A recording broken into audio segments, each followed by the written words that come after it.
by asking Janine to Karakia for us, please. Morning, everyone.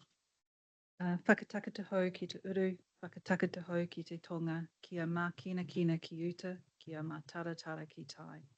He hiaki ana te atakura, he tio, he huka, he hauhu, tihei, mauri ora.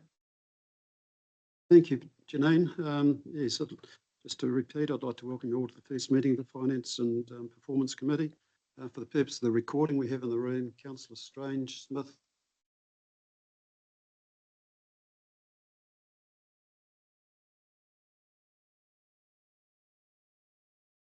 it's off.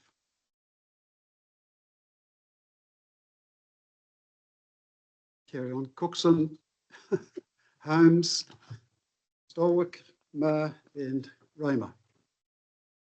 And online, I think we have got Councillor Downard. Morning. Morning, Mike. So, thank you. Thank you for your attendance. There are no apologies to report. Sorry.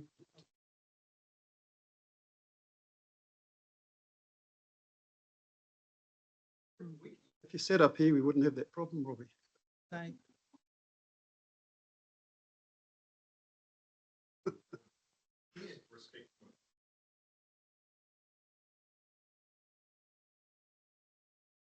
Is it still echo?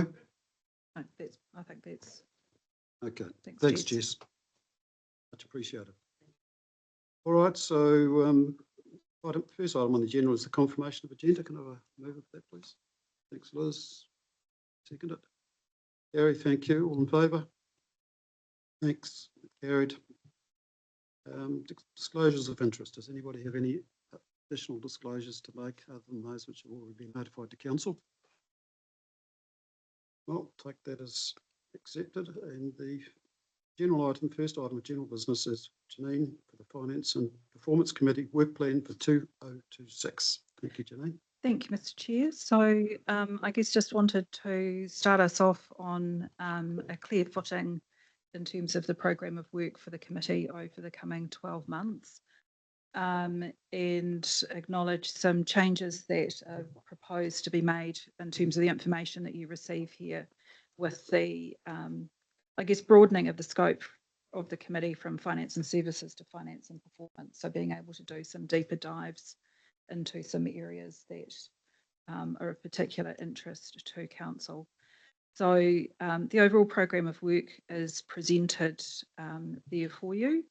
The key changes noted in the covering report, and so we'll start off on this footing for this meeting. Really keen to present to you our key corporate strategies so that you can understand what is actually driving work done at an enterprise level around our corporate support functions. Some what I've termed activity spotlight reports, which are really the opportunity for a deep dive into different areas of our business in terms of what we're doing, what the cost structures are, how they have trended over time. We've got the first one there for this meeting on my directorate in terms of some of those overhead corporate support services. Also would like to do an annual report on key financial performance metrics across our core functions, such as accounts receivable, accounts payable, and procurement, really to try and start introducing some benchmarking to identify any areas or opportunities for improvement. I just noted, and Emma will probably talk to it in her presentation as well, around Te Ara Tupu, which is our current corporate plan that while we're reporting in that way at the moment, what I am initiating is, I guess, development of what I'm calling a unifying organisation performance strategy. We have a number of really good strategies in the organisation, but they're not necessarily aligned or pointing to a singular goal or outcome that we're trying to achieve. And so as we develop that work, we will probably step back from some of the Te Ara Tupu reporting. Emma's also about to leave us on parental leave in just over a month, but we will look again at aspects of that reporting in the interim and see how we can still provide visibility across those while we actually take a fresh look at how we're performing aligned and what our strategy is in places. I'd also probably just note in terms of it being the first meeting for this committee for the new triennium that as we work through the agenda today, we are really open to your feedback in terms of the information that's being presented and how that is meeting your information needs as governors. So please, if you have any feedback, then myself and the team are very, very open to that. Right, well, thank you for that, Janine. Does anybody have any questions of Janine? Like, this is an expansion of the work of the committee, and I think it's certainly something which is going to be worthwhile for us long term. It will allow people to better understand the financial workings of the directorates, which has been, it's been very hard to get a head around that. Some councils have been frustrated. So I hope it's a trial and it's subject to development. And so anything that we can do to help it and assist Janine with that, I'm sure Janine would appreciate that feedback. So there are no questions. I'd like to put the motion, Finance and Performance Committee Work Plan for 2026 be received. Over for that, please. Thanks, Warren. Seconder. Thank you. Noel, thank you. All in favour? Against? Carried. Thank you. Right, the next item on the agenda is the Te Aratapi performance update, and we'll ask Emma to join us at the end of the table. So just for those councillors who haven't had the opportunity to meet Emma before, so Emma is my principal advisor. So one of those troubleshooters who gets deployed across all sorts of things that pop up in the organisation and across the directorate. But she has been the keeper of our Te Tupu performance measurement data and reporting. Excellent. Welcome, Emma, to the table. And the table is yours.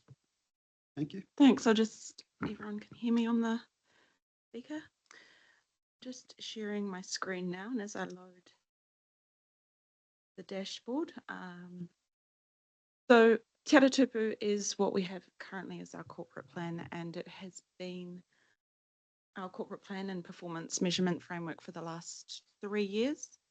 And as Janine mentioned, we are looking to review the corporate strategy and the performance measurement framework.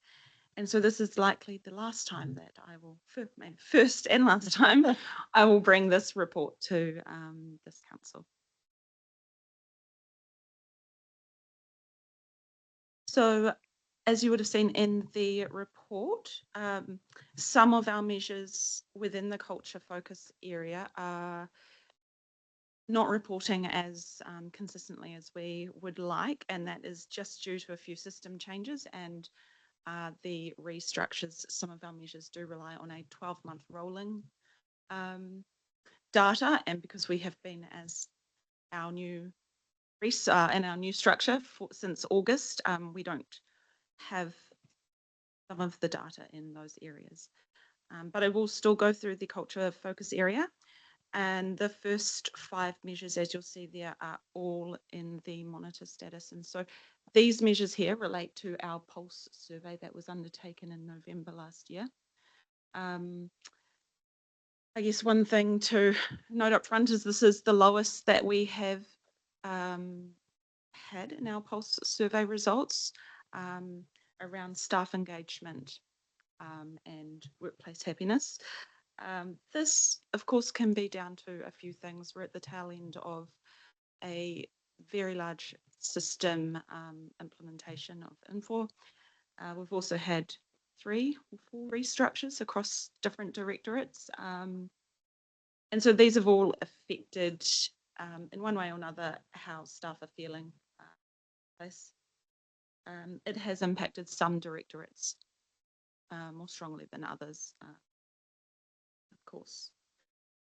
The good thing is, though, that we get out of these surveys areas for improvement. and I listed those in the report. They really cover things such as improving processes, supporting staff, listening and taking action, communicating, and empowering and valuing staff. And so these improvements have been pushed to directors to implement those that are within their sphere of control at the directorate level. Of note also in this area is that both the Pulse and our 3-yearly OCI culture survey are being reviewed by P&C, and I think moving forward there will be a different system that takes over in that space.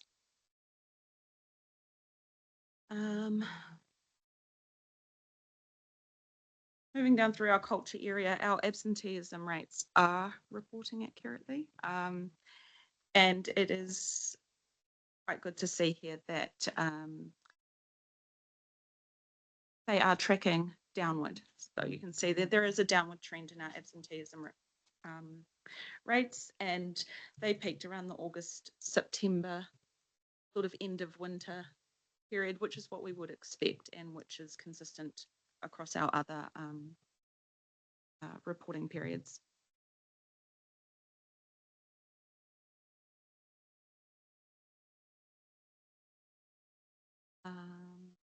Annual leave balances similar as well. They always trend downwards towards December, January, and there's definitely a spike in these in directorates such as ICM, who are consistently called out on response to weather events, and so this does affect our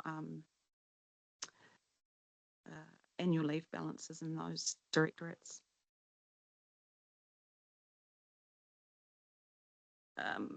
Another one that is interesting and has a couple of spikes in it is our time to fill vacancies, and this coincides, of course, with our 2 big restructures, so nothing out of the ordinary there. This measure here isn't reporting accurately. I think I outlined this one in the report as well, and we're actually at over 90%, which is a on-track measure. It's just one of those in-for reporting issues that we have at the moment. And our staff turnover rate's on track. Any questions on the culture focus area? I'm happy with what's been reported, but I would, he would like to, Chief Executive, he would like to comment as well, please, because Yes, he's the one that's most closely associated with this activity of the organisation. And also just picking up on your point that this may be the last time that we're using this method of measurements. What's intended to replace it? On that. Thank you, Chair, and thanks, Emma. So as you can see, we're doing very transparent and honest reporting to Council on these matters. Culture is something, obviously, that I have ultimate responsibility for, and the executive has well, we all have responsibility for it, I should say, but I need to take responsibility for overall for how it's tracking. It has been a challenge. I'd say it would be fair to say, particularly through the ICM restructure we did, to a lesser extent through the corporate, but also in the transport space, we've had some issues we've had to deal with. And I think, Emma, if you drill down, you'll see it's in those areas particularly. In the corporate space, actually, there's been a big uptick just recently in the recent results, which is really pleasing. I think that the rest of the organisation actually tracks really well. So look, we're putting emphasis in those areas to try and rebuild. And there's just a wee way to go, but it is something we take seriously, and we try and, as Emma said, try and take the learnings and improve on it. Thank you, Chris. Has anybody got questions of the Chief Executive on this? Brief comments? If not, just no, not to Chris. Just a comment. Yep, fine, thank you. Just no, just in the innovative focus piece. Just noting that Operation Neptune and the implementation of the file tool there and the savings that it made. So congratulations to staff on that piece of work that obviously created some efficiencies in that space. So awesome to see. Yeah, I will give a little bit of a chat around that. Oh, okay. Yeah, definitely. Thanks, Emma. It's all right. We'll look at our customer space, and since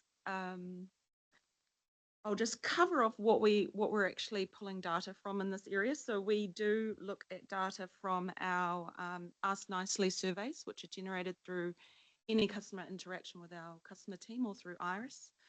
Our phone call abandonment rates come through our phone call centres. We use Iris as well for tracking response rates and complaints. And then we also have a ServiceNow system which tracks our internal services to within directorates and teams. And so that's rated on internal feedback and then also our social media.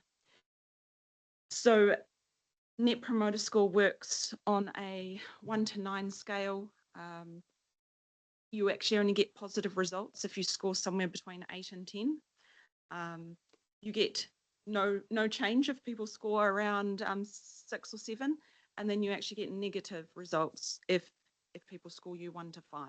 So it's quite hard to stay in that positive space, and that's why when you look at the rate of being 58.2 or 59, it might look like it's not such a good score, but actually in this context, it is at a good score. And our satisfaction or overall satisfaction with our Net Promoter Score does tend to sit lower than both the trust and effort. This obviously is because outcomes don't always suit our customers or our community, but it is good to note that the trust and the effort that they perceive we put in is still sitting in a really good space. Our Iris response rate is on track, and this one has taken a lot of work to get to this place that it is on track consistently. I think for those of you that have been here for past reports, it has always sat in that monitor or just off track space. So that's really good to see.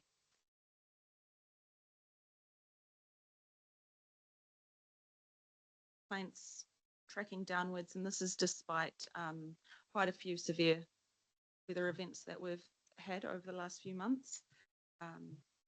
And so this is a pretty good space for complaints to be sitting in if we're looking at that October, November, December period.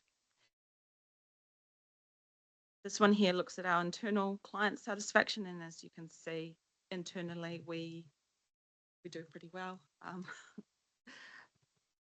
Probably the only one that is a little bit lower than the rest is just our timeframes for resolving requests that we have in teams. But just for clarification, internal clients, are you talking about? Yes, Staff, sorry, different it than ours. refers to staff requests through a system called ServiceNow. And once that request has been closed off and completed, 1 in 5 encounters get a survey sent to the staff member, and then they fill it in with how they feel about that service. And it's actually a really good way for teams to get internal feedback relating to their staff members, and it can help with performance management, and then also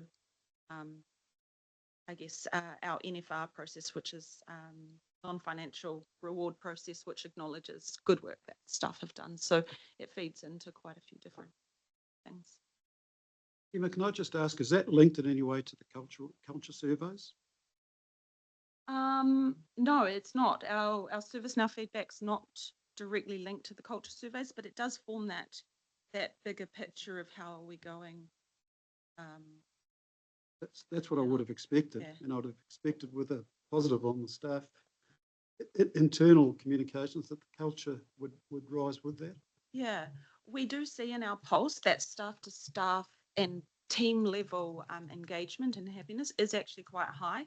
It's once we get to that director and then WRC level that the engagement sort of decreases a little bit. So yeah, it is reflective of the interstaff. Through Mr. Chair, if I could just comment further on that. So I think it'd be fair to say that most staff, if you went and talked with them, would say they find the culture in this organisation really good. There'll be some pockets where they wouldn't say that. When you do a survey, people take the opportunity to give feedback in a different type of way. When we do exit surveys, the thing that staff, the overbearing thing that always comes past is, what they will miss most about this place is the people that they work with, which is the most positive thing you could ever hope to have, really. When I go around and talk to staff, go out in the field to staff and whatever, I try and get under the hood a little bit on these sort of things and find out what's really going on and how people feel and whatever. And usually it's always very positive. And the interaction between the staff is always, quite a highlight. As I say, there will be the odd pocket from time to time, and depending on what's just happened in circumstance. But I think that what you've asked and what Emma's responded is what I hear and feel, and the executive feel when we talk about it as well.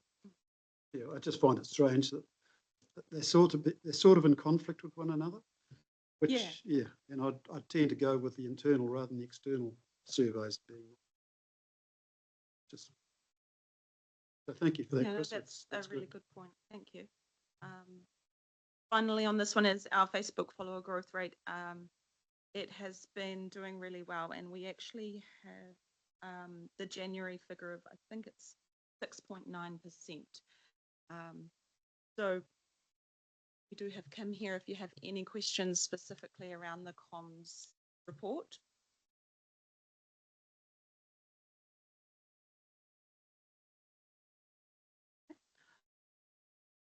On to our excellence focus. Can I just stop? Keith, have you got a question you'd like to ask them? Yes, I just would like to follow up on your comments, Chris, and don't take this as a criticism. It's just a question exploring, measuring the, I guess, the health and happiness within the organisation. So when I look at all this data, I think, yeah, that's fine. But if you're in a situation where you're really pushing your staff to get outcomes, it will be stressful, and there'll be a negative aspect of that. So, obviously, we are in a stressful time, and we've got to make some big decisions quickly. How do we make sure we achieve outcomes and still keep the staff going along there? And it's not measured in these components at all. Mr. Chair, it's a great question, and I guess that's where the ultimate responsibility comes back to me, to try and find the way with the executive to take the managers, the team leaders, the supervisors, and the staff on the journey of if there's a cultural change in what we're trying to achieve, which I think is what you're saying. That's the role that starts with yourselves, and it starts with me. That's that, and it might take time. And as you say, there might be some dips as people experience change in terms of what we're trying to achieve, and that's part of the journey, and it's part of life for us. Mr. Chair, if I could just add maybe another comment. I think it's around that clarity. What we hear a lot is just that clarity on priority. And so if we've got a lot of competing work that's coming at us, to be really clear with staff on the bits that matter and the bits that we can perhaps ease back on as well, so that workload is manageable. And that's just active dialogue time with staff through ELT, cascading messages from you down through ELT to our managers with our staff to make sure that they're focusing on the things and important things, and some things can be dropped. The other thing I'd just add to that is if staff can understand the why, it's a lot easier to take them on a journey. if it's a change, but people don't understand the why as well, that's where it's more difficult. So, and that's the job of the executive to interpret that stuff. But if I can just come in there, Chairman Chris, I applaud that you take it upon yourself, Chris. What I'm just wondering out loud is whether we throw Warren into the dungeons there, and well, I wouldn't better choose my words more correctly, and just show the excitement that we have, that we're going to face up to all these challenges, and we want to work as a team. Is that going to help you, or this siloed approach is what you're used to? Can we do better than that? I don't know what you mean by siloed approach, because I don't think we've ever had a siloed approach. But if you're talking about the governance management divide, so we threw Warren in the dungeons at the end of last year, didn't we, Warren, with the at our end of year awards ceremony, and to introduce Warren to the team. Warren will be doing council debriefs. I presume that's going to happen, Warren, with me after council meetings, so they get to know and understand Warren, and that's where some of those messages, why council, what are the decisions being made by council, part of the why, for him to carry some of those messages to staff. Exactly.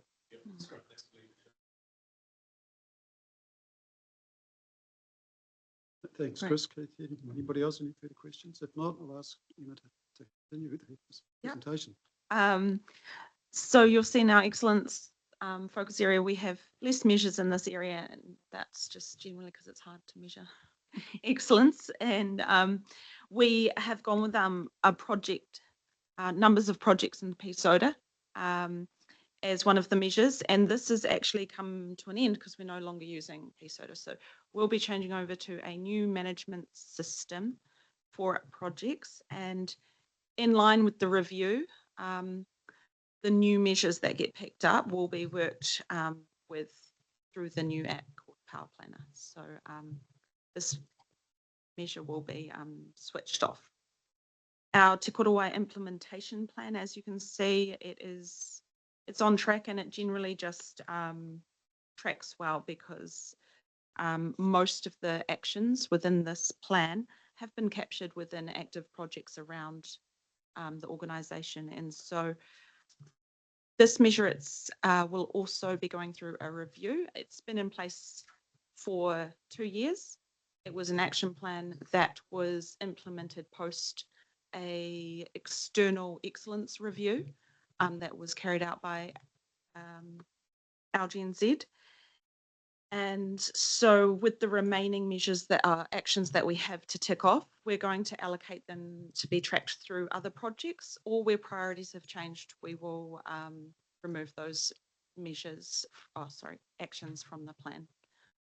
And so this measure as well will come to an end in the next few months. Our emissions reduction, you can see that, yep. So it is tracking in an upward trajectory, which is really good to see. However, we are sitting just below that target line, and that is largely due to the weather events that we've been experiencing since September, October last year. And so obviously we have to turn on our pump stations a whole lot more, and that really affects our emissions. You'll see January there has reached the target. This is a preliminary figure, and it does require some manual input to bring it into a more accurate figure.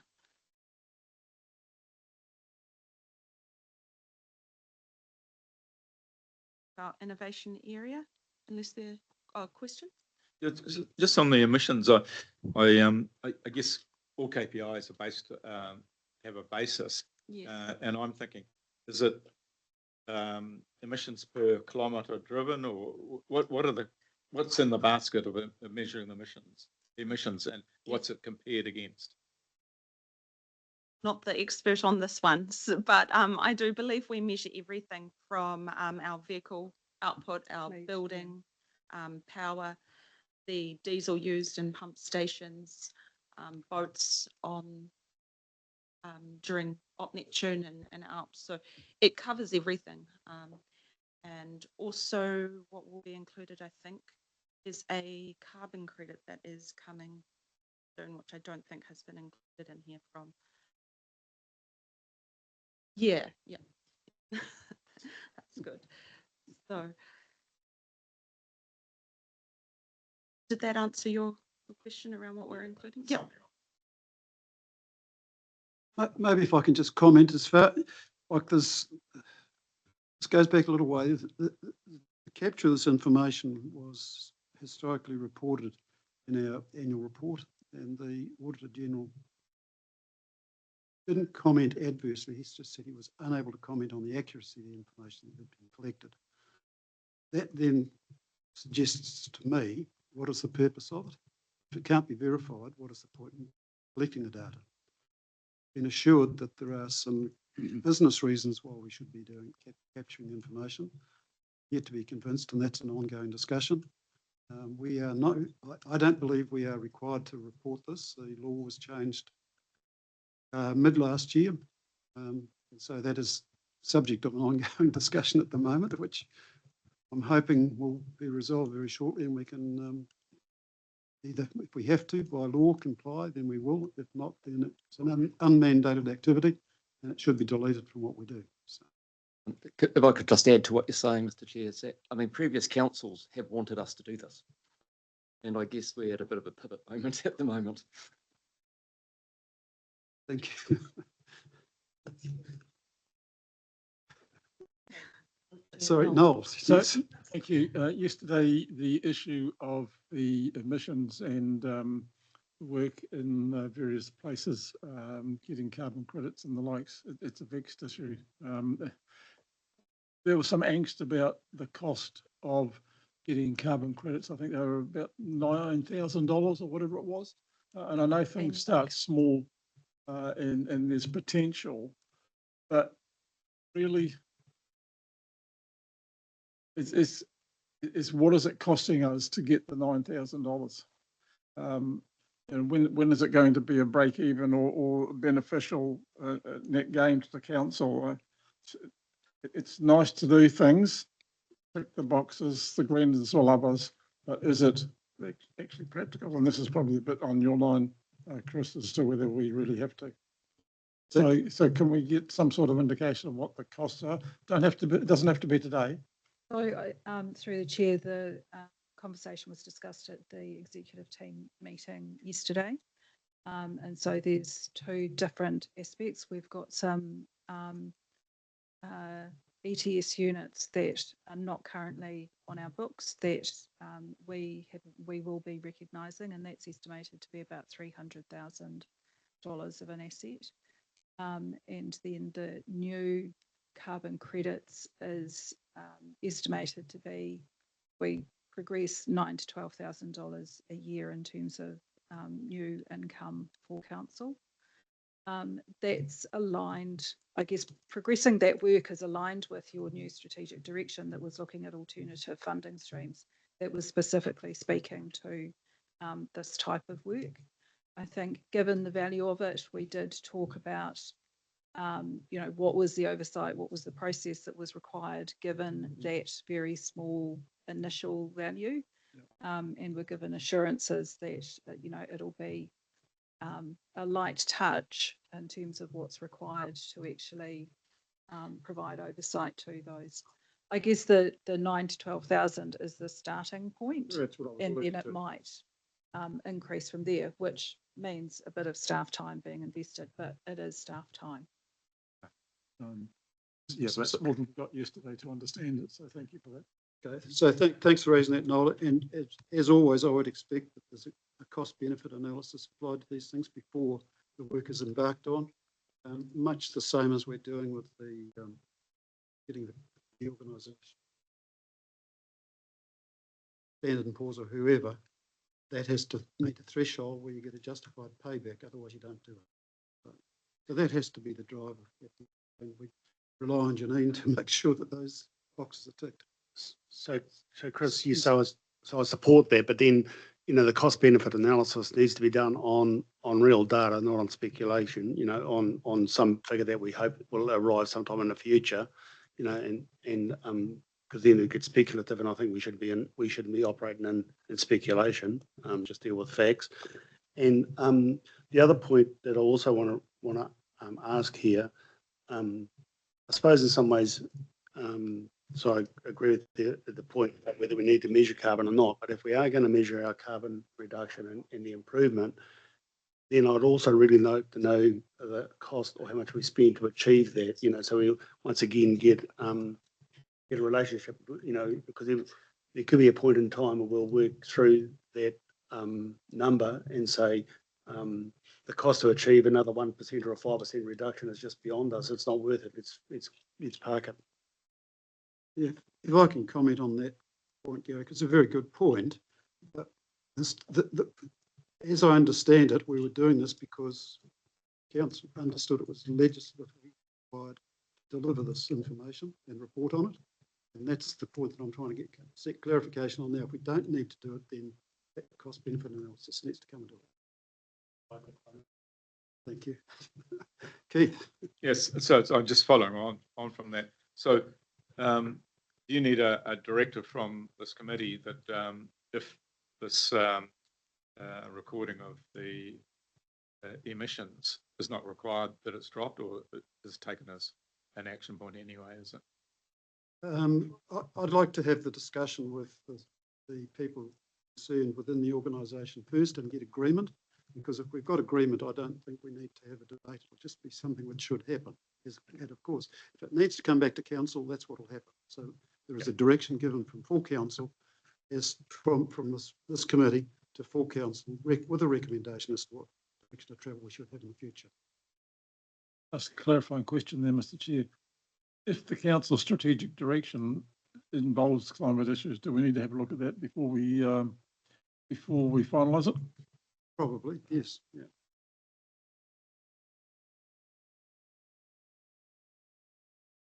Okay, any other questions before we let Emma finish her presentation? You there? So we're at the innovation focus area, and I outlined in the report a pretty cool innovation that one of our teams undertook, and actually being part of Op Neptune as myself over the summer period as well. So I was able to see firsthand actually the difference that it made to staff effort and time over that period of Operation Neptune. So essentially we went from working all day out on the water, making handwritten notes on the boat, and then coming home and having to type them all up, taking another 1 to 2, sometimes 3 hours per day, which then you'd have to claim back and toil.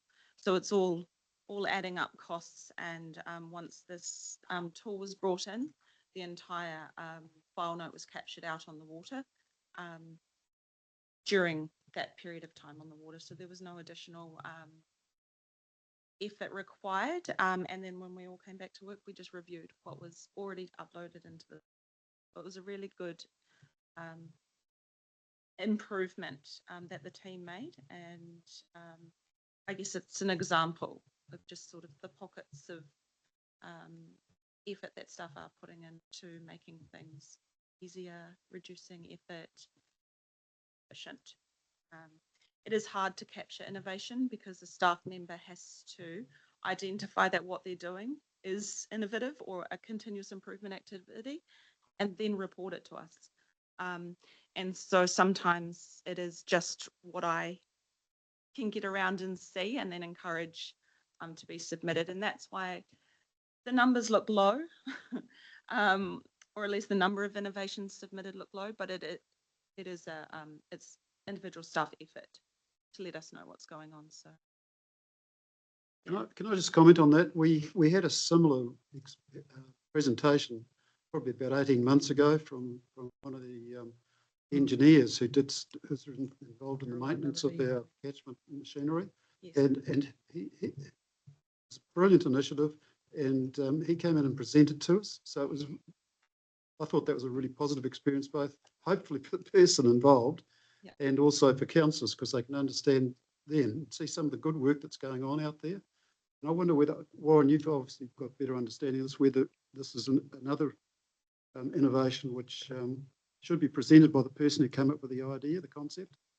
And I think at that stage we recommended, he's probably already been recognised and rewarded within the organisation, but it was an opportunity for us just to say thank you and make a suggestion to the Chief Executive. We'd like to see that rewarded in some small way. So anyway. Yeah, that staff member was Hayden Coburn, and the maritime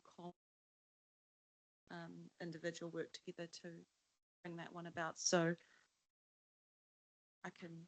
Did you want him to come and present in some way, I'll or defer to the knowledge and experience of the chair on this, because he's much closer to it than I am.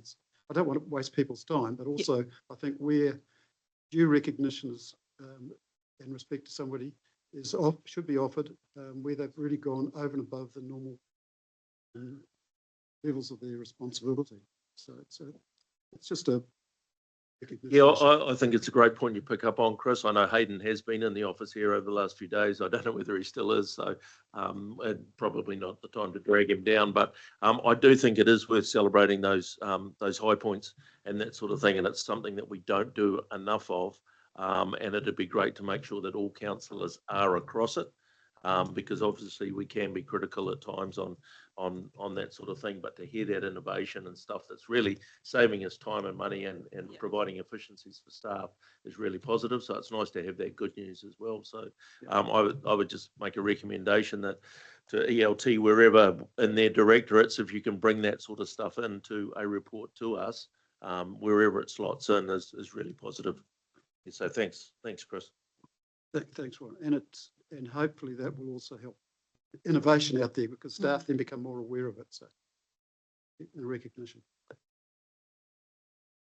Just a comment on innovation. So, I mean, the executive does discuss it and promote it, and John might pick up on some of it in the innovation, technology and system space. But, you know, we've got staff who do really clever stuff, machine learning. There's all sorts of technology. I think that environmental performance study will see some of that coming through, and so what we're doing, environmental monitoring. You know, we engage some super clever people from outside this organisation to assist us with this. You know, as an example, we used to go out to do cross sections of rivers, you know, after every flood, to try and work out what they were so we can get those right for public rivers. You know, we've got robotic boats that go and do something that used to take days for people to do. It can do it in 10, 20 minutes. And the clever bit isn't just boat and mechanical bits. It's what sits behind it. That, you know, the software that's been written bespoke to enable all this to happen. There's some clever stuff out there, and I take your point. What you're saying is you'd like to put more of a window into the stuff that's going on. Absolutely. Thanks, Chris. Like we sit here and listen to good and bad, but we should be focused on some of the really positive things happening out there. So, okay, thank you for that. Final performance area is our Te Ao Māori, and as you would have seen in the report, this one just consistently tracks along, performing quite well. These measures are owned by Mali and the Tauranga Whenua team, and also have input from staff right across the board. One of our more recent additions to this area is our iwi satisfaction NPS data. So this works the same way as the Ask Nicely survey that goes out to all customers. The iwi satisfaction survey is given out to iwi after we have specific engagements with them. So it sits below that really formal 3-yearly stakeholder survey level that just talks to the higher levels in iwi organisations, and it was identified that there was this gap between maybe the operational and the strategic level, to actually see how we are engaging and performing. You'll see there with the numbers, we're doing pretty well. Again, with that NPS scoring, there's not a huge number of surveys in the system at the moment, because we have only been doing this for about 6 months, and it has been in a pilot phase. We are opening it up to encourage all staff to use this tool when they're engaging with iwi. And then, of course, it is relied on iwi actually doing the survey. We've had mostly positive feedback to date, and they have identified some specific areas within council that have, I guess, performed really well, or specific people that have done really good engagement with them. So yeah, we're sitting around crowd trust level. We're at 100%. Our effort is sitting around 66.7, and then the overall satisfaction is 80%. So this is feedback that occurs at the end of an engagement, which could cover anything off from a wānanga meeting, an online session,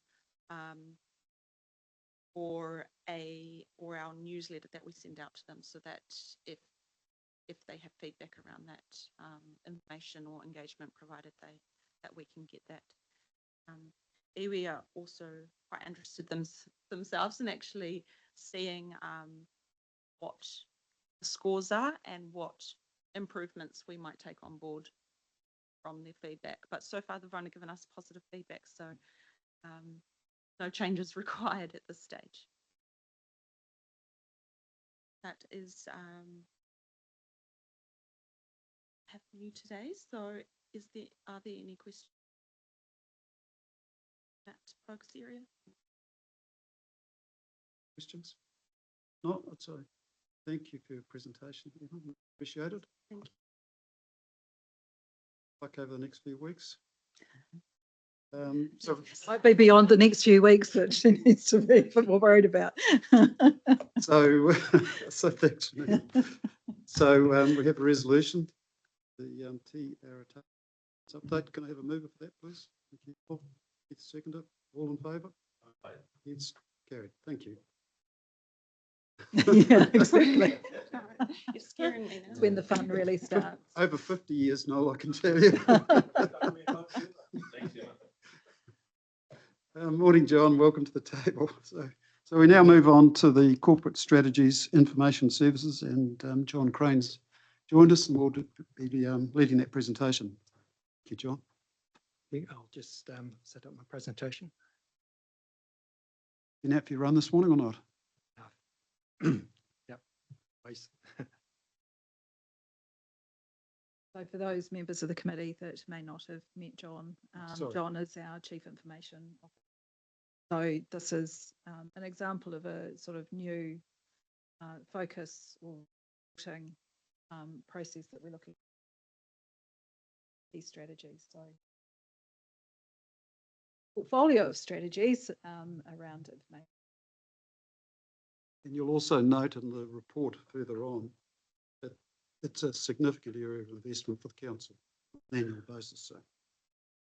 Just before we progress, sorry, through you, Mr. Chair, and my fault, I didn't bring it up when Emma was here, but I thought we were moving through the pages as we sort of went down. But there's an update in there on joint management agreements and that sort of thing. Have I missed that boat? If you want to go back and readdress it, we can bring it back to the wharf. Yeah, it's just two things. One, that Chris and I had a meeting with Joe and Evelyn from the Tarrant JMA, and just introducing myself, but also obviously that we've got new councillors on that JMA, and just walking them through where they see the how things have progressed and that sort of thing. Obviously, we reviewed the arrangement last year, and that sort of thing. So that's all sitting nicely. But the one I did want to comment on is the Waikato Tainui and this Environment Climate Alliance. Now, my understanding is that work has been parked, and I just wanted to get confirmation because there were a lot of pieces when we had that workshop, and I'm just concerned that staff are still working away on that, and that wasn't the sentiment that came from around the table. I don't know if there's anyone available to comment on that, and I apologise for not raising it earlier. Oh, that's right. Look, I can take it offline and ask. Yeah, we can note that and get Marley just to loop back with a response to that. Okay, so, thank you, Chair. It would be helpful for the committee, Waikato Taranui committee members to know as well. Warren, if you could share that. Well, it would need to be communicated to them, most definitely.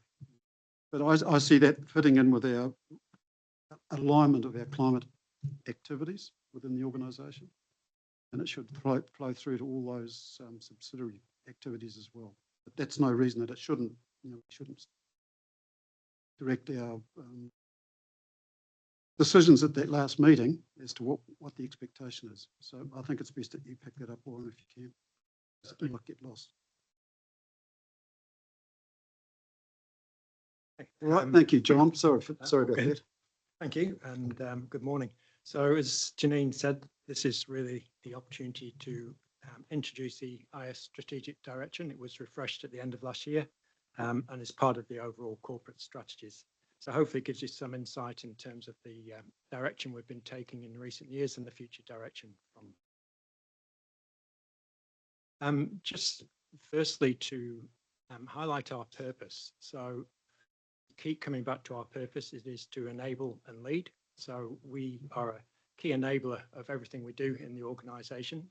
But we're not just here as an enabling service. We're here to provide leadership in information, data, technology across the organisation as well. So those two things are the core of our purpose within the organisation.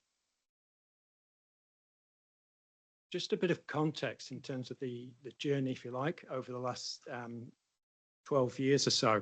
So back in 2014, no single IS team, so multiple teams across different parts of the organisation, no CIO, fragmented technology, a lot of bespoke technology, outdated, all on premise, so no cloud solutions, no mobility, so no ability for people to work elsewhere other than the buildings we occupied at that time. That aging, out-of-date technology meant that we couldn't leverage any emerging technology. It just wasn't available in the old versions that we were running. We had no enterprise view of data, just pockets of data and information across the organisation, no business intelligence capability, and information management that was really seen as just document administration. So not a great space to be in. And so the strategy that we put in place in 2015, we had a sort of tagline of get to the line, get ourselves to a line of good practice, not necessarily gold plated, but good practice where all our technology platforms were current and up to date. And we addressed the deficit, if you like, that had built up previously. So if we roll forward to current day, we are consolidated on a core set of what I would call enterprise class technology platforms. These are increasingly integrated. They talk to each other. They're standard. They're highly scalable and they're flexible. They are up to date and they're kept up to date as cloud-based technology solutions. We have high mobility. We demonstrated that during COVID. People were able to literally pick up their device, go home and continue working. Technology innovation is now delivered to us through our core technology partnerships. So those core applications that run our business be receiving and continue to receive technology innovation as part of those platforms. We've developed an enterprise data strategy, which is currently being implemented. We have a BI team established, and that's operating really well. And we have an information management capabilities and strategy that have been strengthened to be much more strategic and driving us to greater compliance around information management and the Public Records Act. We also have a cohesive set of IS teams with a clear direction forward. So we've come a long way. It's been a really good progression. And I guess if I summarize, the way forward, it's continuing that path. It's just by way of some more context, just to describe the environment around us at the moment, because these do influence the strategic direction. We have made good investments, significant investments in our information and technology platforms. We need to leverage those. We need to get the best from those investments. Regional sector collaboration and alignment is really important. And it's increasingly important that we work closely with our regional sector colleagues to share technology, to share innovation and share good practice across us. Consistency is really important. We're in an era, as you well know, of rapidly emerging and changing technology. So things change constantly and quickly, and we need to respond to that. The demand around technology and innovation is constant, and it does exceed our capacity. So we do have to juggle around our priorities and make sure we're focused on the most important things. We do still have devolved information, data and technology responsibilities, and there's some real positives there, but there's also some risks that we negotiate. Data is a underutilized asset in the organization. We have huge volumes of data, a lot of historic data, extremely valuable data, and we need to make the most of those data assets. We have low maturity in enterprise process management. So those things that cut across horizontally across the organization, we're still making that adjustment from quite a vertically aligned organization to recognizing processes that operate across those directorate teams. Data and process maturity are essential foundations for a future digital world. This is a really key point. You know, if we want to make the most of a digital world, that rapid change and technology innovation that's coming our way, make the most of AI, we have to get our data and process platforms in the right place. Cybersecurity threats and data privacy risks are constant and always growing. And of course, there's a focus on reducing public service expenditure. So we've got to, that's the environment we work in, and that's the thing we've got to juggle. So the IS strategic direction refreshed at the end of last year. It is really a framework of complementary and aligned strategies covering information management, business intelligence, enterprise data and technology all working together. It's not just about the information technology though, it's also about people and process. People, process, data, technology all have to work together as enterprise capabilities. So this is the sort of the picture, the framework. At the top are the functions we perform as an organization across our vertically aligned directorates. And then a collection of what I've called enterprise capabilities around people, process, information, intelligence, data, technology. They are the enablers and the things that improve and transform what we do, the business functions we perform. And I've highlighted the four that sit within my area of responsibility. But those enterprise capabilities, those horizontal capabilities are the things that provide support to the, like I say, the sort of deep areas of expertise that are vertically aligned in our organization. And if you think of vertical structures, you need bracing horizontally to provide strength. And it's really these enterprise capabilities that provide that strength.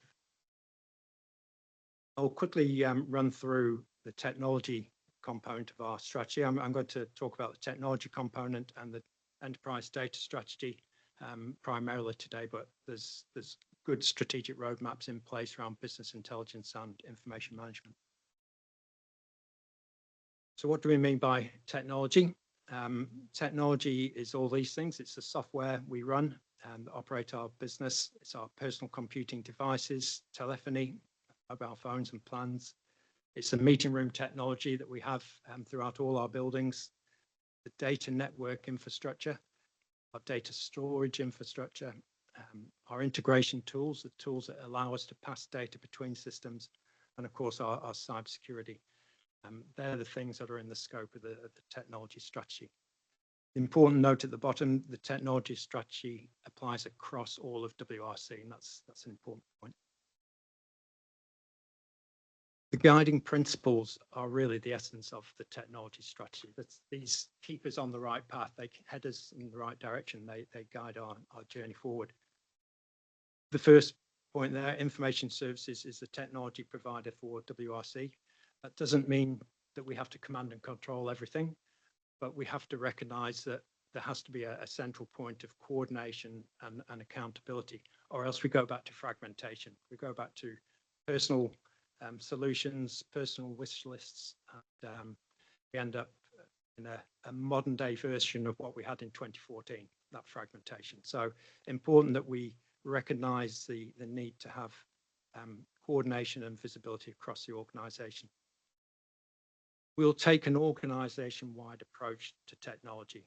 So what that means is it's not about what each individual would prefer, or even what each team or directorate would prefer. It's what's in the best interests of the organisation as a whole for the long term. That's our principle there. As a principle, we'll keep our technology platforms up to date. So we'll maintain ourselves on supported versions. We won't allow ourselves to slip back, because that's a hole that's difficult to dig yourself out of. The further back we get, we miss the opportunity from innovative technology, but we also then have to put all our effort and resources and our money into getting ourselves back up to speed again, rather than looking forward and making the most of what we have. Minimize technology, diversity and fragmentation. I've talked to a bit. That's a really important principle. So where we have a core technology platform that does what we need to do, that's what we should leverage, rather than kind of saying, yeah, but if we had this other solution, it's slightly better, and we keep proliferating. We don't want to duplicate, and we don't want to fragment. We have a core set of technology platforms that we need to keep leveraging.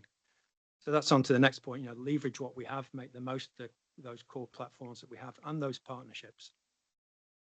Adopt, don't adapt. So these are standard business functions, and a lot of functions that we have, supported by standard business solutions. So we should resist the temptation to keep noodling, changing, adjusting. Wherever possible, we take them and we adopt what's delivered for us, and we change our practices to be more standard, more constant. People and process alongside technology I've talked to. It's not just about technology and shiny things, it's also about our people capabilities and our processes. Talked about sector alignment and collaboration. So where we have the opportunity to work with our sector partners to share technology, to share innovation, we should. Security first. So we can't compromise on security. So we'll always put a security lens on our technology platforms. And that balance, finally, that balance of opportunity, risk, and cost. You think of the triangle. We want the innovation and the opportunity from technology. We want to be low risk and we want to be low cost. But of course, we can't live in three corners at the same time. We have to balance those competing tensions. So that's a brief run through the technology strategy. Hopefully that gives you a sense of the sort of direction. Recognize that AI is a very topic of great interest. So I've just put in a couple of slides, particularly focusing on AI. It's a component of the technology strategy, but we have a specific AI, generative AI strategy and policies. But just to give you a sense of what we're doing in this space, when it comes to generative AI, which is largely in the sort of personal productivity space, being able to summarize length of reports, being able to write reports from summary information, summarize meetings, do data analysis, make sense of emails, all those sort of things that can be done far more productively. We have, I guess, endorsed Microsoft's Copilot solution for that. We already have it as part of our Microsoft suite. And that's what we're using for personal and task productivity. So over the last 6 months, more than 500 individual staff members have used Copilot, the free version of Copilot, for productivity activities. So a lot of work, a lot of good use there. So 190,000 prompts have been submitted over that 6-month period. But they are personal productivity focused. It's not transforming our organization. It's making people more efficient in some of the routine tasks that they do. We've also deployed 58 full Microsoft 365 Copilot licenses. These do come at a cost, but they provide richer functionality. And that's really a pilot. We want to understand where the use cases are, where there's some real benefit from that use that would justify the investment. So 58 people have been using those licenses. They've used 29,000 AI actions over that 6-month period from that pilot group. We're getting some really good feedback around some use cases. And again, it's varied. Sporadic use by some, very intense use by others. So some of it's around the capabilities. The key, though, in terms of our approach to AI is to leverage the AI capabilities that are and will be delivered through those core enterprise platforms. So Infor, for example, our corporate ERP solution, we've invested in the Velocity Suite. That's Infor's AI capability. It also includes process mining, process automation. And if you think of Infor supporting a large amount of what we do as an organization, that's where we want that sort of transformation, that improvement. It's around the things we do. And so looking for the technology solutions that support what we do for that innovation is the right approach. We're already using AI as part of our cybersecurity platform. So our cybersecurity partners obviously are investing in AI to improve our security profile. So it's already inherent in a lot of the solutions we use around cybersecurity. And OpenText is another example. OpenText is our enterprise platform around information management. It's where all our documents and records are kept. So literally millions of artifacts in there. And their Aviator product is on our roadmap, and we're implementing that this year. And that will provide AI capabilities across that huge repository of information. So some really good use and some really good opportunities coming our way around AI. And Chris mentioned it before, there are other forms of artificial intelligence and machine learning that we're using, and just a few examples in the spatial information area where they've been doing pilots of some high value opportunities using Esri. Esri is our spatial information platform. So using the deep learning technology there for assessing post-planting survival around our riparian planting and other planting from imagery data. So using imagery data to kind of say how well are those plantings going and where do they need some intervention.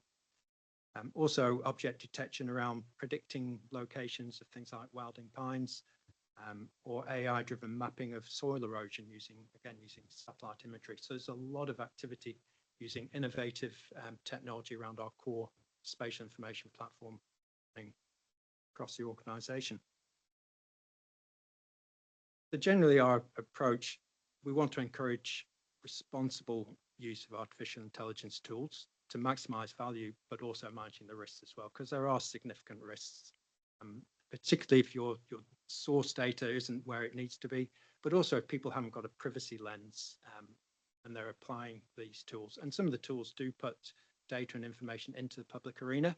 So being really aware of the risks of using tools and the sort of information you're supplying to those tools. So it is a balance. We want to continue to identify and adopt those technologies being delivered through our core platforms. So getting alongside the likes of Infor and OpenText and Esri and really understanding their technology roadmaps so that we can adopt those capabilities at the earliest opportunity. I mentioned before, AI does rely on high quality data and high levels of process maturity and new people capabilities. So, we're putting a lot of effort into our enterprise data capability and increasing our maturity around process. We'll continue to invest in training and guidance. We've done a lot of awareness training, provided a lot of guidance materials for staff to help with that balance of getting the best opportunity whilst managing risk. We also want to make sure we take an approach of AI with a purpose and a business case. Really easy to be attracted by the shiny new technology and technology for technology's sake. We want to make sure we apply it where it really matters, where there is value, not using technology for technology's sake. And as I mentioned before, understanding our risk, particularly around data privacy and also accuracy, can cause a lot of reputational damage by putting out inaccurate information that just we haven't had the right review of. So making sure that we properly review anything that goes out into the public, even if it is AI generated, and acknowledging where it is generated using those tools. That's a little bit of a run through the AI strategy. I've included the guiding principles in the document, so I won't go through those. I'll briefly touch then on the enterprise data finally, the enterprise data strategy. I mentioned before, data is an underutilized asset. It is the raw ingredient, if you like, for a digital world and a digital future. We do have pockets of really good data practice, really good quality data, real expertise around data, but it is quite siloed. So if we take ourselves to an enterprise level, quite low in maturity, even though there are pockets of real excellence in the organization. Our data sources and our data volumes are growing rapidly, really rapidly. So we're getting more and more data from more and more sources. So the importance of having a good data strategy and good management disciplines is really important. Historical data, and particularly the life cycle of data, isn't particularly well understood. So the business decision around what data we acquire, why, how we store it, how long for, and when we dispose of it, those sorts of things, that life cycle management, we tend not to dispose of anything. There's a cost of keeping large volumes of data. We need to understand that life cycle and the value we get from it. Turning raw information, raw data into insights that's where we're going to get the value from the asset. So putting more focus onto that, and making sure that we recognise the increasing need to share data across different agencies within the local government sector, within the regional sector, and across other sectors. So the need for sharing data is increasingly important. Making sure we have the good quality data to share. And I mentioned before, data is that essential foundation for our future and for the effective use of AI. So the enterprise data strategy is particularly important. This is the strategy in a single picture. So the vision is to leverage data as a strategic asset, foster a data-driven culture across the organisation, and foster decision-making, collaboration and innovation. We're going to do that by uplifting skills and confidence with data, standardise our data practices, streamline our data systems and align data with organisational priorities. So we're making sure it's focused on the right business need. We've got that supported by a number of guiding principles and some foundational enablers. So final slide. In terms of continuing our direction, it is to continue this path. We've come a long way since 2014. Strategy is a long-term thing. It is about, to my mind, it's about a direction of travel. It's not a detailed plan. It's the direction we're heading in. I think we're fortunate that we've had a period of consistency and continuity in that direction. It's a bit like playing golf, isn't it? If you continue down straight line the fairway, you're going to get a whole lot further than if you keep flip-flopping across all over the place. And yeah, I know, I'm not a golfer, but yeah, that consistency in direction, continuity is important. So I'm not signaling we're about to shoot off to the left or right. We continue the path forward because it's the right path. We are in a good place. You know, if we look back, we've been fortunate in being supported in some good investment, some good decisions, good support from ELT. So we have a robust and highly scalable enterprise class platform that we can leverage for the future. We've also developed the enterprise data strategy and the process of implementing that. So that, as I've mentioned a number of times, is critical to our future, our digital future. And we have strategic roadmaps in place for information management and business intelligence.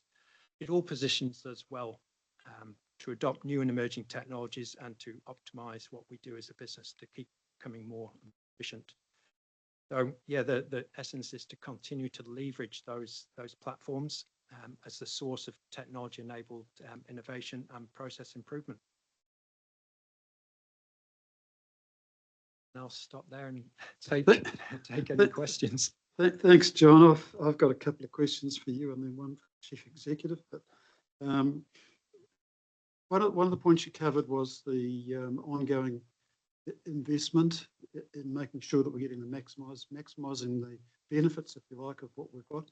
In a scale of 1 to 10, where would you rate us in terms, because we have, as a council, have approved investment and trying to ensure that we're getting the maximum bang for our buck out of the tools that we've got there, the software and the systems, where are we in that 1 to 10, your ranking?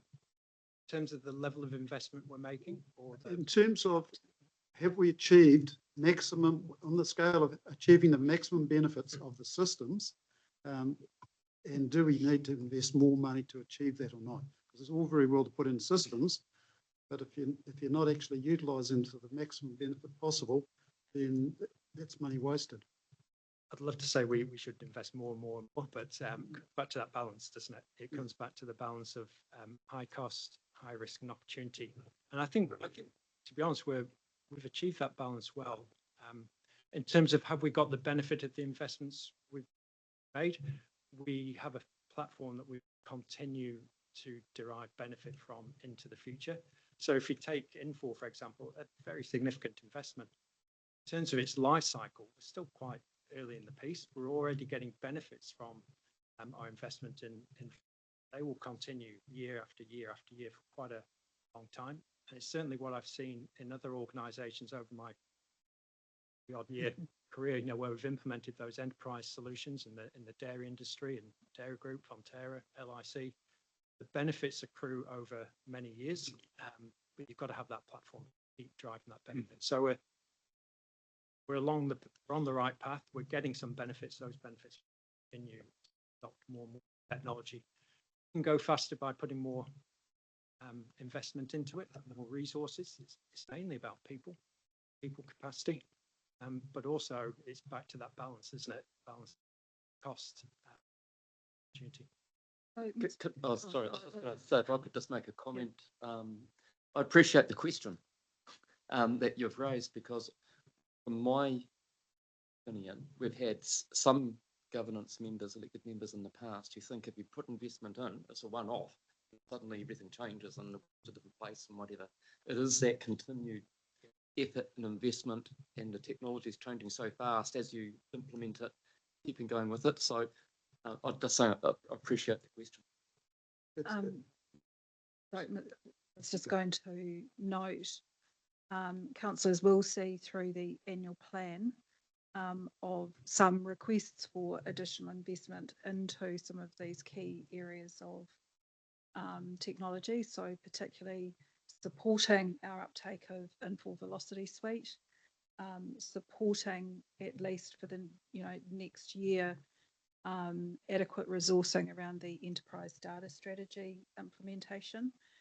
And internally as a directorate, we have reprioritised some roles, again in the short term at least, to get in behind making sure that we do have these fundamentals around process and data actually on the right pathway to support this digital future. But you will see that coming through the annual plan budget. Thanks, Janine. John, just a couple of other quick questions if I can, as I know that the council's got questions as well. It's easy to store data, but keeping the good stuff from the junk is not as easy to identify it. And you did touch on this, but are you comfortable we've got an effective system in place that we are editing the data which is being stored, and it's not being stored just for the sake of keeping it, that it's actually going to have some future benefit, and who makes those calls? This is a really good question. This is part of the outcome from the enterprise data strategy. So we're in the process of implementing that strategy, and one of the things that it will seek to address is better structure around how we make those decisions. We have established through that enterprise data strategy what we call a DIG, a data interest group. So it's basically a governance group from across the organisation, from those parts that are, work closely with data, so environmental monitoring, spatial information, other parts of the organisation. We have a governance group brought together to take a broader WRC-wide view of how we govern and manage and make decisions around data, including how long we keep it and the value of data and the cost of keeping data, making sure that we have the right lenses on those things. Okay. Got some other questions, but I'll let others go. First, we've got Keith. Yeah, thanks, Chris, and I love your enthusiasm, John. So well done on that. I've got probably three levels of questions. One is continuing on from the question that Chris asked about when I see your eyes light up about data, it reminds me of Scrooge McDuck playing with this money.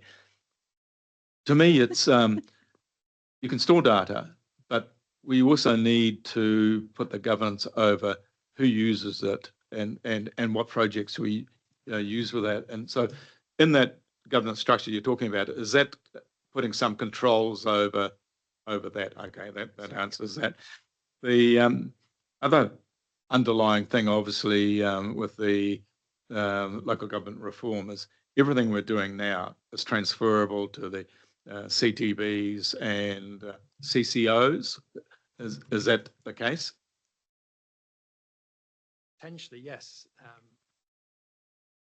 So we've been implementing standard enterprise sort of solutions, which are applicable across many organisations. So it's really difficult to say without understanding the direction of travel around sector reform. But the platforms we have can certainly be leveraged for purpose beyond this organisation, if that's the direction of travel. I think, is that the Yeah, I think as long as we're thinking along those lines, because as you're talking and as Chris, I think it might have been Janine spoke, this is a pretty big chunk of our business. And I'm thinking it's actually almost as we evolve into the local body reform, where do we put it? And we're talking about CCOs for the likes of drainage, but if it was within a body, it would be a lot more sensible than fragmenting it into the CTBs. You know, possibly there could be 2 or 3 or 4 CTBs. And so I'm just wondering where that thinking is there as well. Certainly, part of having a strategy that focuses on standard, well-used, well-proven enterprise class solutions. There's all sorts of options, isn't it, really, rather than bespoke, handcrafted within an organisation solutions that have no real application elsewhere. So, you know, that is part of that scalability, that flexibility that we've selected gives us. Oh, yeah, thanks. Robbie and I in ICM space regularly interface with staff and the community in some pretty tense situations. One of the 2 of the things that we've noticed, and we sat down and did some brainstorming 2 or 3 weeks ago, was some of the response decisions that are being made. And I'm not trying to be critical of anybody here, that have come back to, I'm thinking and the likes, and have been as a response from what was said by community staff. Quickly came up with some responses. Robbie and I sort of, or is that the best way to go? So we don't want to interfere. And we did some brainstorming, and I came in and spoke to Chris's secretary, who put me onto somebody. So the question was, do we have decision support software capability that staff could be utilising within the organisation already for XYZ scenarios? And if not, that was then Robbie and I were going to take it to council and say, hey, we probably need to help, and we need to have discussions with Chris and Greg about, do we need to enhance the current systems to enable better decision making? That's our personal views at the moment. Maybe not the rest of council's view, but so really interested, and it's building on what Chris has already raised, is do we need more to enable better decisions? So we, again, taking Infor as an example, that covers a lot of our functions, including things like asset management. That comes with it quite a lot of intelligence capabilities, decision support capabilities based on the processes and the data within that system. And as Janine mentioned as well, the Velocity suite we've invested in allows more intelligence. So I guess what I'm saying is that those platforms that support those activities do have the decision support capabilities and more innovation around artificial intelligence, process automation, and so on, will be delivered through those platforms. So I think our investment, our focus needs to be leveraging what we have, putting resource and time and effort into understanding what we implement in those platforms and getting the best from them, rather than adding more components on over the top of it. So perhaps we need to take this offline, but the issue for us was there's two ways to go, is whether we go into the chief executive and say, well, what do you need? Or whether we go to him and say, well, it seems you may have this. And say to Greg, you know, maybe you need some more training in that area, can you explore it? We don't want to interfere in operational stuff, but if staff need, if they can utilise and I know there's been reluctance with some of the ICM staff to get involved in FOR and the like. So I don't want to dwell on it, but yeah, can we take it offline perhaps? And it does come back to that combination of technology, but also a process of people. Yeah. So we have the technology platforms. We need to put effort into people capabilities to really understand the potential in those platforms. So we're working hard on that, making sure that people become more and more confident in use of those platforms and what's available through them, and our processes. Because once we really understand and standardise our processes, then we can automate. Appreciate it. I think Robbie wants to follow on. I can simplify it. Rob, sorry.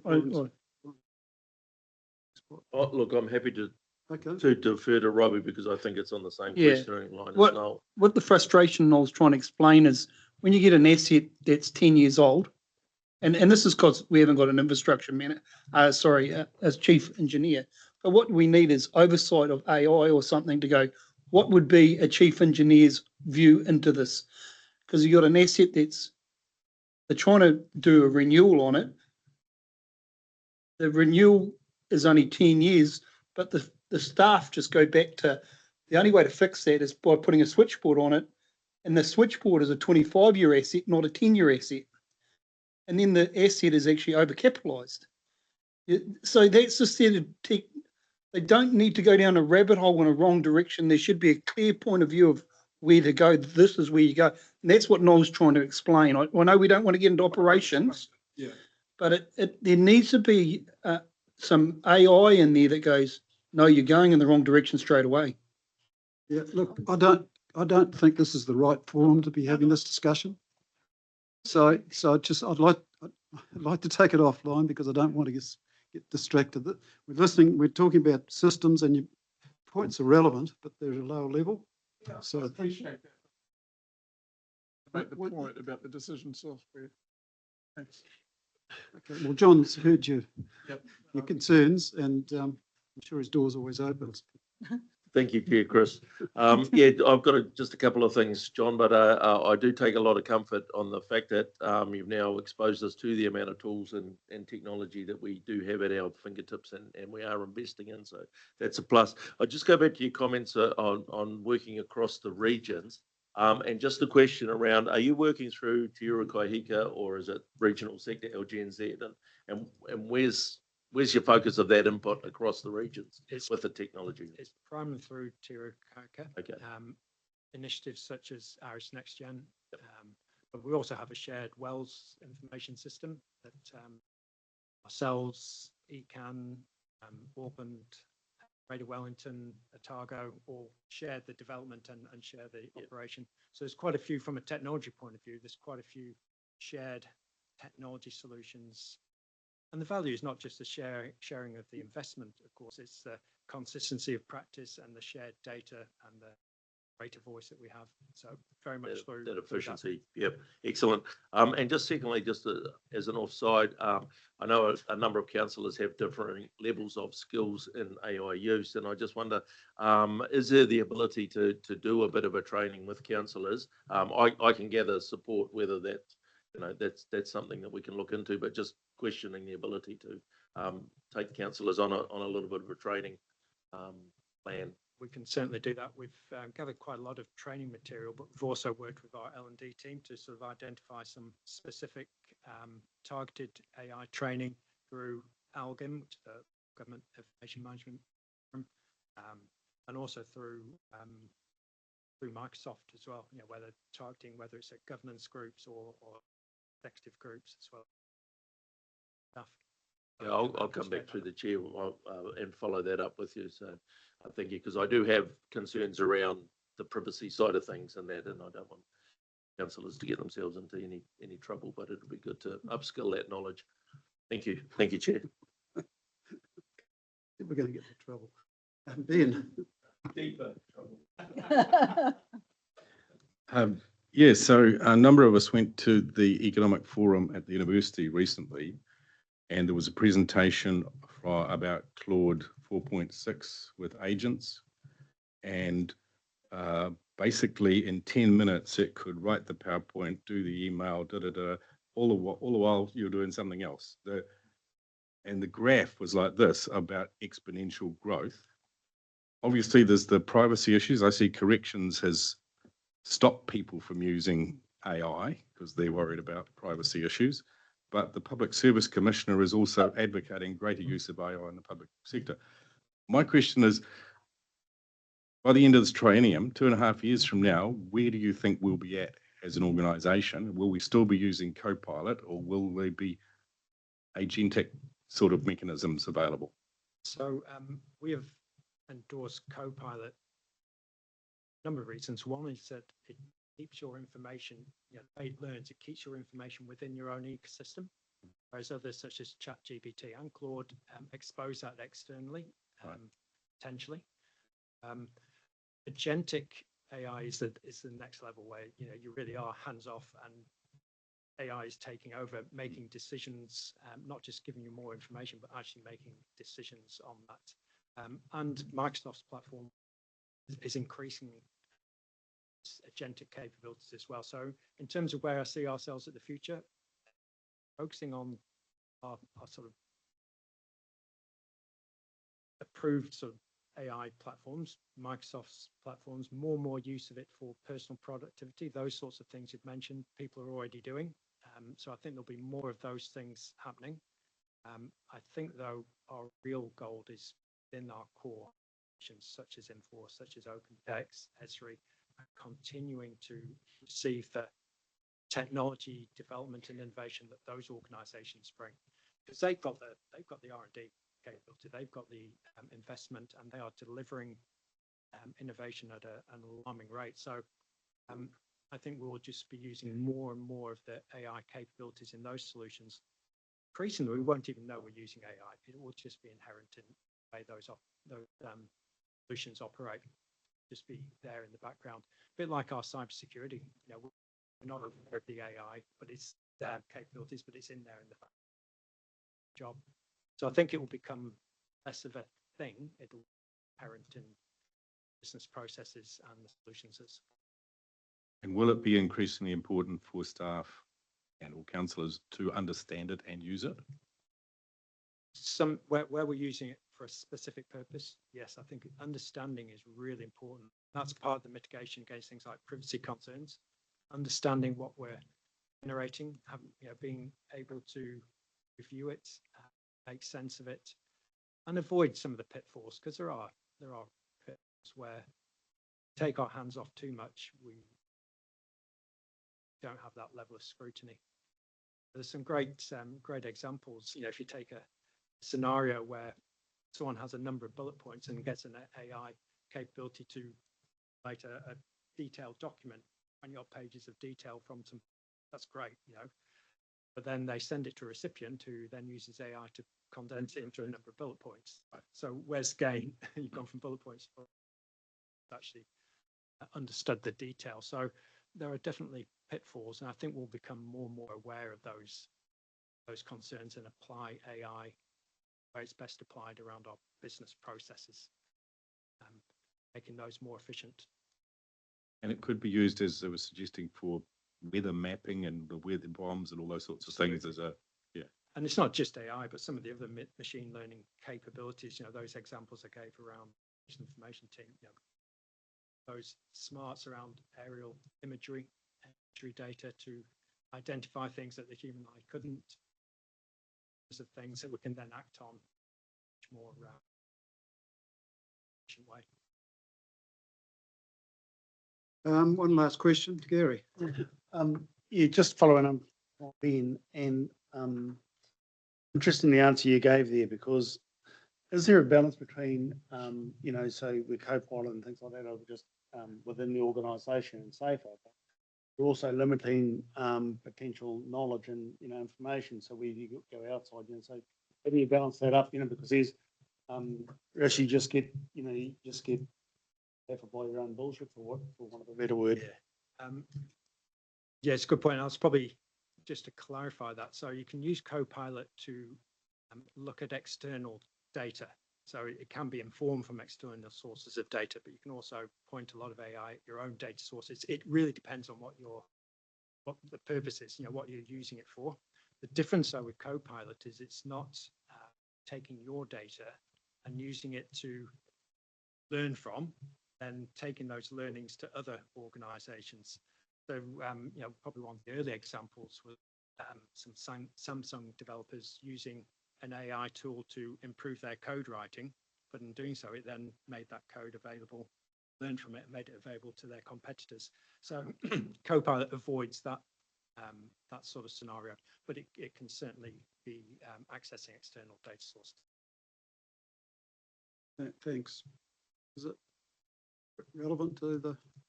Yeah, just some AI technology, other AI technologies that are getting developed in Palmerston for biosecurity. They're able to identify drones, they're able to identify pest plants and all sorts of stuff, and that's coming. That's being designed in Palmerston North at the moment, and even just not even for that, we could actually use it for weed control or spraying drains, which is always an issue at the moment, that we're not disputing, putting that weed or over all of areas and controlled. No, but these are things that are, a whole lot of stuff is happening all at the same time really quickly. That's all. And things like the pest species identification is work also going on here. What we have within the spatial information team is a program of work called technologies assessment. The small group has governed that, and we identify a number of business cases and business cases to explore those more. And the examples you just gave there that have been looked at through that emerging technology space. Thank you, Jonathan. That was very good. John, sorry. Okay, so we have a resolution. Everybody's able to read. Do I have a mover, please? Thank you, Warren. Seconder. Thanks, Keith. All in favour? Against? Carried. Thank you very much for your patience, and thank you, John, for your presentation. I'd like to suggest that we have a small break now before we have our guests who have just arrived in the room for the next session. So I'll reschedule the agenda if everybody's happy with that, so that Noah and Luke can then get on their way after they present. So we'll give it 10 minutes. Is that right?